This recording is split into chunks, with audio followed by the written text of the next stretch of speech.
वनुसल्ली वनुसल्लिमु अला रसूलिहिल करीम अम्मा बाद फ़अऊज़ु बिल्लाहि मिनश शैतानिर रजीम बिस्मिल्लाहिर रहमानिर रहीम रब्बि इश्रह ली सदरी व यस्सिर ली अमरी वहलुल उक़दतम मिन लिसानी यफ़क़हू क़ौली। अस्सलामु अलैकुम व रहमतुल्लाहि व बरकातुहू। आज की मेरी गुफ्तगू का मौजू है इमाम हसन रज़ियल्लाहु ताला अन्हुमा की मुनफरिद शान। इससे पहले मैं तमहीदन एक बात अर्ज करता हूँ कि हर दौर में कुछ फितना परवर अनासिर और लोग और जमातें मौजूद होती हैं जिनका काम लोगों में गुमराही पैदा करना और राह हक से हटाना होता है।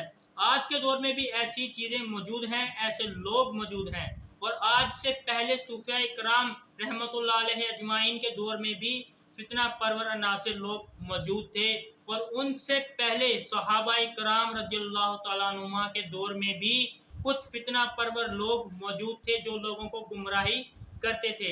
इसी हवाले से इमाम हसन बसरी रहमतुल्लाह अलैहि ने एक खत लिखा इमाम हसन रज़ियल्लाहु ताला अन्हुमा को और सवाल किया कुछ फितना परवर लोगों के बारे में। और इसके बाद इमाम हसन रज़ियल्लाहु ताला अन्हुमा की इसार और अल्लाह की राह में खर्च करने की एक खूबसूरत मिसाल। तो सबसे पहले आपके सामने पेश करता हूँ, किताब का नाम है कश्फुल महजूब। इसको लिखने वाले हैं हज़रत अबुल हसन अली बिन उस्मान अल मारूफ दाता अली अजवेरी रहमतुल्लाह अलैहि। ये अपनी किताब कश्फुल महजूब जो कि तसव्वुफ़ की बुनियादी किताब है और ये आज से 870 साल पहले की किताब है। आप अपनी किताब कश्फुल महजूब के सफ़ा नंबर 190 पर लिखते हैं, हज़रत हसन बसरी रहमतुल्लाह अलैहि ने हज़रत हसन बिन अली रज़ियल्लाहु ताला अन्हु की खिदमत में ये अरीज़ा तहरीर फरमाया। तर्जुमा बिस्मिल्लाहिर्रहमानिर्रहीम।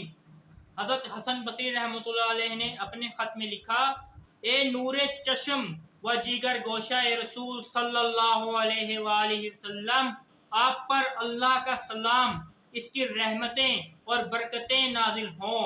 आप अफराद बनी हाशिम हमारे लिए इन कश्तियों की मानिद हैं जो दरिया में रवां हैं। आप अंधेरों के चिराग और हदायत के निशान हैं और आप वो पेशवा हैं जो आपकी पैरवी करेगा बच जाएगा। जैसे हज़रत नूह अलैहिस्सलाम की कश्ती में सवार होने वाले लोग इज़ाब इलाही से बच गए, इसी तरह आप लोगों की पैरवी करेगा वो इज़ाब इलाही से बच जाएगा। हजूरे वाला अब हसन बसरी रहमतुल्लाह अलैहि अपना सवाल अर्ज करते हैं। वो सवाल अर्ज करते हैं कदर के बारे में। कदर एक फ़िरके का नाम है जो अल्लाह ताला की तकदीर का इनकार करता है। आप फरमाते हैं कि कदर के बारे में हमारी परेशानी और इस्तिताअत से मुतल्लिक इख्तिलाफ के बारे में आपका क्या फरमान है और आपकी क्या राय है, ताकि हमें मालूम हो कि इस बारे में आपकी आली राय क्या है। आपका ताल्लुक इस दूधमान आली से है जिसने अल्लाह ताला से तालीम हासिल की है। यहाँ मुराद हजूर सल्लल्लाहु अलैहि वसल्लम की ज़ात है कि हसन बसरी रहमतुल्लाह अलैहि कहते हैं, आप हमें हमारी सवाल का जवाब दें कदरिया फ़िरके के बारे में जो कि अल्लाह ताला की तकदीर का इनकार करता है और आप नवासा रसूल हैं और उस रसूल की औलाद हैं जिनको डायरेक्ट अल्लाह ताला ने खुद तालीम दी है, पढ़ाया है और वही आपका निगरान और मुतवल्ली है और आप लोगों के मुहाफिज और गवाह हैं। अब इमाम हसन रज़ियल्लाहु ताला अन्हु ने हज़रत हसन बसरी रहमतुल्लाह अलैहि का खत पढ़कर जो जवाब लिखा, वो जवाब ये है जो इमाम हसन रज़ियल्लाहु ताला अन्हु ने लिखा। वो लिखते हैं, आपका खत मुझे मिल गया, इसमें आपने हैरत और कदर के बारे में उम्मत के इख्तिलाफ का जिक्र किया है। इस बारे में मेरी राय ये है कि जो शख्स खैर और शर अल्लाह की तरफ से होने पर यकीन नहीं रखता वो काफिर है।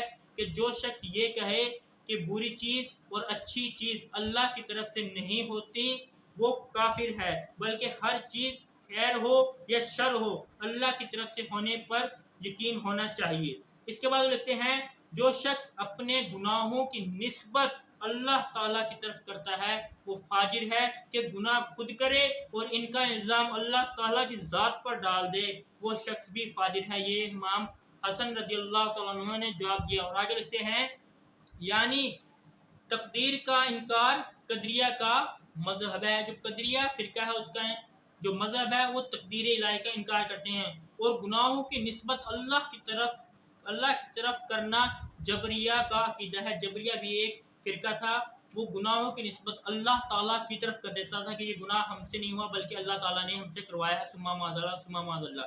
बस इंसान अल्लाह की अता की हुई इस्तिताअत के मुवाफिक अपने कसब में मुख्तार है कि जितना अल्लाह ताला ने इंसान को इख्तियार दिया है, इंसान उसमें मुख्तार है, उसमें नफ़ा नुकसान का इंसान खुद ही जिम्मेदार होगा। और दीन जबर और कदरिया के दरमियान है, यानी कि दीन असल यही है कि हमें ये समझना चाहिए हमसे कोई अच्छा काम हो, हमसे कोई भलाई का काम हो, वो हमें ये सोचना चाहिए कि अल्लाह ताला ने मुझे ये काम करने की इस्तिताअत दी है, अच्छा तो ये काम मुझे करने की तौफीक दी है, तो ये काम मुझसे हो रहा है। अगर अल्लाह मुझे तौफीक ना देता तो मैं अच्छा काम नहीं कर सकता। और जो भी बुराई की होती है, जो भी गुनाह सर्द होता है, वो हमें अपनी ज़ात की तरफ और अपनी खामी की तरफ मंसूब करना चाहिए कि ये ख़ता मुझसे हुई है, इसका जिम्मेदार भी मैं ही हूँ। आगे लिखते हैं, इस खत से राइटर लिखते हैं जो अली बिन उस्मान हजवेरी, इस खत से मेरी मुराद सिर्फ इसी कलमे का लाना था। वो कहते हैं कि इस खत से मैंने जिक्र करने से मुराद सिर्फ एक ही चीज़ को अर्ज करना था, लेकिन ये ख़त इतना फसीह व बलीग था कि मुझे पूरा ख़त लिखना पड़ गया। वो फरमाते हैं, हज़रत इमाम हसन रज़ियल्लाहु तआला अन्हु असूल में इतने बुलंद मुकाम के मालिक थे कि हज़रत हसन बसरी रहमतुल्लाह अलैहि को इनके वसी इल्म से इस्तिफ़ादा करने की ज़रूरत पड़ी।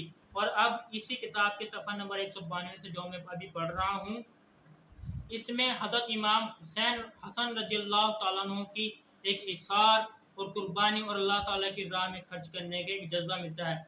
वो बयान करते हैं कि एक दफ़ा एक देहाती अनपढ़ जाहिल अरबी शख्स, इस वक्त हज़रत इमाम हुसैन रज़ियल्लाहु तआला अन्हु कूफे में हैं।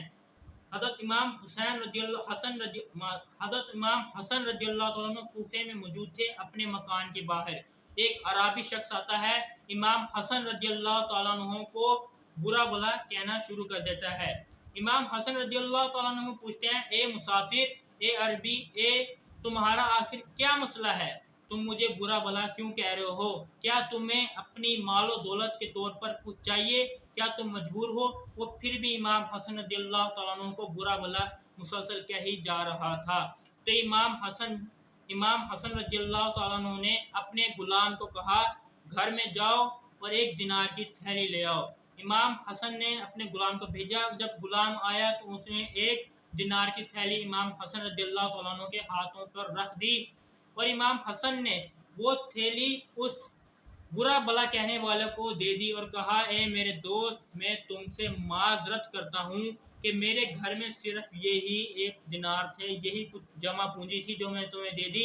यहाँ हमें एक पॉइंट की बात मिलती है कि अगर आज हमें कोई बुरा भला कहे, हम उसे लड़ाई झगड़े पड़ जाते हैं, लेकिन इमाम हसन रज़ियल्लाहु तआला अन्हु का ये मकाम है तो वो शख्स इन्हें बुरा कह रहा है, लेकिन फिर भी इमाम हसन रज़ियल्लाहु तआला अन्हु उसे पैसे इनायत करके, उसे दौलत इनायत करके फिर भी उसी शख्स से माजरत कर रहे हैं जो शख्स इमाम हसन रज़ियल्लाहु तआला अन्हु को गाली दे रहा है। यह हमें किरदार की मिसाल मिलती है, जैसा कि अल्लामा मोहम्मद इकबाल ने कहा, हुस्ने किरदार से नूरे मुजस्सम हो जा कि इब्लीस भी तुझे देखे तो मुसलमान हो जाए। इसके बाद जब उस शख्स ने वो थैली, वो पैसा अपने पास रख लिया तो वो शख्स कहने लगा, वाकई में ही मैं अल्लाह ताला के, वो शख्स अराबी ने ये कैफियत देखी तो पुकार उठा, मैं गवाही देता हूँ कि बेशक आप रसूल सल्लल्लाहु अलैहि वसल्लम के फर्जंद हैं। मैं आपके इल्म व हौसले की इम्तिहान की खातिर यहाँ आया था। वो कहता है कि मैंने आपको बुरा भला कहा, ये मैं इम्तिहान लेना चाहता था, आपका एक इम्तिहान लेना चाहता था। ये सिफ़तें मुहक्किकीन मशाइख की हैं कि इनके नज़दीक मखलूक की तारीफ़ व तनकीस बराबर होती है कि ये सिफ़त कि कोई आपको बुरा भला कहे, आप उसके जवाब में उससे अच्छाई से पेश आएँ, उसको नफ़े से पेश आएँ। ये सिफ़तें उन्हीं अल्लाह वाला लोगों की होती हैं जो अल्लाह की बारगाह में कबूल होते हैं। और यही मेन निशानी होती है अल्लाह वाले की कि अल्लाह वाले को आप बुरा भला कहें تو پھر بھی اس کی ذات کو کوئی فرق نہیں پڑتا. آپ اس کی اچھائی تعریف کو کہ پل باندھ دیں پھر بھی اس شخص کو کوئی اثر نہیں ہونا چاہیے. اللہ کی خاطر وہ سب کچھ کرتا ہے تو اس کا اجر بھی اللہ تعالیٰ کی ذات ہی دیتی ہے. آخر میں علامہ محمد اقبال رحمۃ اللہ علیہ کا امام حسن رضی اللہ تعالیٰ عنہ کے بارے میں ایک نذرانہ عقیدت. امام علامہ محمد اقبال رحمۃ اللہ علیہ عرض کرتے ہیں: آیا کہ شمع شبستان حرم حافظ جمعیت خیر امم تانشیند آتش پیکاروں کی پشت پازرد بر سرداریوں نگی. علامہ محمد اقبال فرماتے ہیں امام حسن رضی اللہ تعالیٰ عنہ کا مقام اس امت میں اس شمع کی طرح ہے جس کی روشنی سے تمام امت مستفید ہوتی ہے، فائدہ اٹھاتی ہے. اور آپ وہ ہیں جو امت کی بھلائی کے خاطر، امت کے بھلے کی خاطر، امت میں لڑائی نہ ہو، امت میں فساد نہ ہو، امت میں جھگڑا نہ ہو، اس کے خاطر آپ نے اپنا حق حکومت اپنے حریف کو دے دیا اور اپنا حق دین کی راہ میں قربان کر دیا تاکہ اس امت میں جھگڑا نہ ہو. اور حضرت امام حسین رضی اللہ تعالیٰ عنہ کی جو سیرت میں یہ اثار جذبہ اور اللہ تعالیٰ کی راہ میں قربانی کرنے کا یہ کہاں سے آیا؟ یہ آیا حضرت فاطمہ رضی اللہ تعالیٰ عنہ کی ذات اور ان کی تربیت سے کہ امام حسن فرماتے ہیں کہ میں دیکھتا تھا کہ میری والدہ فاطمہ رات کو روا کرتی تھی اور اس امت کی خیر کے لیے دعا کرتی تھی اور اپنے ہمسایوں کے خیر کے لیے دعا کرتی. وہ فرماتے ہیں کہ میری ذات میں یہ اثار و جذبہ میری والدہ سے آیا کہ اگر میری والدہ کے پاس کوئی سائل آیا حضرت فاطمہ کے پاس تو اگر گھر میں کچھ نہ بھی ہوا تو آپ نے اپنے سر کے دوپٹہ جو چادر ہوتی ہے وہ یہودی سائل کو فقیر کو دے دی کہ جا اس چادر کو تو فلانے یہودی کو جا کر بیچا، وہ تو یہ پیسے دے دے گا. یہ اللہ کی راہ میں خرچ کرنے کا ایک اثار تھا جو امام حسن رضی اللہ تعالیٰ عنہ کی زندگی کا عکس بنا. والسلام علیکم ورحمۃ اللہ وبرکاتہ. میری اس ویڈیو کو زیادہ سے زیادہ شیئر کریں، لائک کریں، سبسکرائب کریں، کمنٹ کریں. والسلام.